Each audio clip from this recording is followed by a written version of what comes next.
Welcome back, and thanks for waking up with Breakfast Television. In today's diverse world, inclusive parenting, it's more important than ever. Joining us now to share different ways families can prepare the next generation to be kinder and more inclusive is inclusive leadership expert and DEI strategist Karen Craggs. Thank you for coming in today. Thank you for having me. Wow, is this conversation more important than ever in many ways in this climate that we are in, 2025, but we start with the young ones. Why is it so important to talk about this and be an inclusive parent so that you can have these conversations? Well, the reality is that if we look at our children's classes, their teams, their communities, the camps they're in right now, they are surrounded by more and more diversity, people with different life experiences, different stories, different perspectives. And as parents, we have the opportunity, and I would say the responsibility, to help shape their perspective and experience so that they're grounded in who they are, but they're also caring and compassionate with people who are different from themselves. I love this, just to be a good person, right? To see the world in different ways. So now comes the part about the conversations. And I think just even in my circle of parenting friends, they can be difficult conversations depending on what you're talking about. So how do you even begin? What do you say to your children, I guess age appropriate? Absolutely. So the first thing is be age appropriate. The second thing I think is take the time to think about your core values as a family and ground the conversations you have around core values, but look for small opportunities. I think one of the things that parents kind of feel overwhelmed by is this is a big conversation. Really, it should be an everyday touch in, talk about, bring up every once in a while. What kind of people are in your hockey team? Did you meet anyone different? Oh, we had someone who's never played hockey before. Let's talk about it. And so you bring it up every day in small ways. And then I would say that I have a 3-part framework that is really helpful that I share with parents and families. It's about noticing. So if something happens in the news or at school, noticing and acknowledging, what did you hear? What did you see? The second part is really talking about naming it. So let's say somebody says there was a girl in school, she had a disability, people didn't play with her and she was crying today. So we've noticed it, now we name it. Well, that's actually called ableism.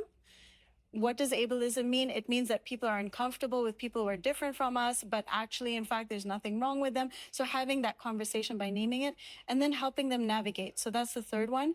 And when we talk about navigating, it's really helping them unpack, is this a stereotype? Is it true about everybody? Is this our value? Do we agree with what we saw and heard? How would we respond? And what can we do tomorrow to make that situation better? A lot of these conversations are so great with young ones. So I have a 9-year-old, and I'm hopefully doing all of these things and implementing what you're talking about. Then you get to sort of an older age group, the teens, who are on social media, and they are clicking on different things and reading different things and different perspectives. Not necessarily all bad, but that obviously can help frame the way they think. So how do you kind of get in there so that it's not just what they see on the screens? I know it's a lot of the conversations, but is there a way to find a common ground there?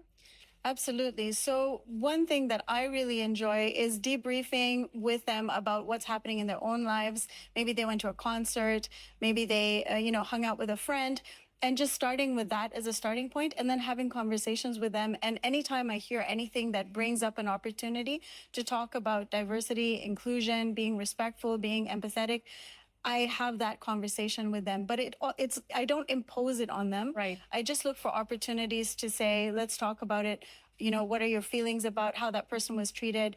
What would you do differently? And I find that teens are actually surprisingly very aware of dynamics beyond the house, and that they have formulated opinions that sometimes we don't take the time to ask about and listen and engage in a conversation with them about. So this is a perfect time to do that. Allow them to use their own voice. Yeah. You're right. I think sometimes we want to solve things for them. We want to do it for them and tell them this is how it should be.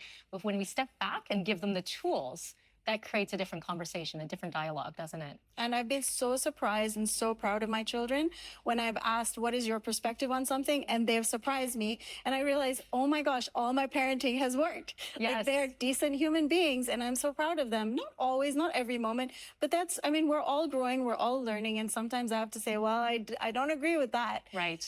But you'll be surprised when you engage in those conversations, how much they've already taken in from you And we can learn. And We yes, can I learn love as that well, too. right? Yes. Beautiful. Where can people find out more from you?